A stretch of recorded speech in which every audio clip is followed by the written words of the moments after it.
আজ আমি আপনাদের সামনে নিয়ে এসেছি নতুন রেসিপি চিচিঙ্গা বাটা।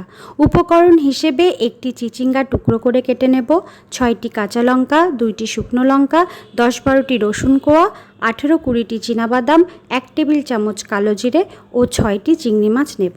এরপর শুকনো কড়াইতে এইসব উপকরণগুলি দিয়ে 5 থেকে 6 মিনিট ভেজে নেব। কালো জিরাটা একটু পরে দেব, দিয়ে আবার একটু ভেজে নেব। এরপর কড়াইতে 1 চামচ তেল দিয়ে চিচিঙ্গা টুকরো ও চিংড়ি মাছ সাঁতলে নেব। বেশ কিছুক্ষণ ধরে 5 থেকে 7 মিনিট সাঁতলে নেব। একটু পোড়া পোড়া ভাব হলে তারপর চিচিঙ্গা ও চিংড়ি মাছটা নামিয়ে নেব। এরপর আগের রাখা উপকরণগুলি শিলনোড়ায় বেটে নেব।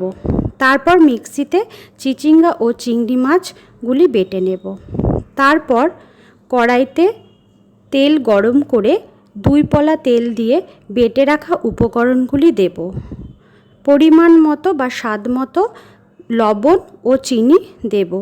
কিছুক্ষণ সাঁতলে নেওয়ার পর লঙ্কা গুঁড়ো ও হলুদ গুঁড়ো দেব। তারপর বেশ কিছুক্ষণ আমি সাঁতলে নেব।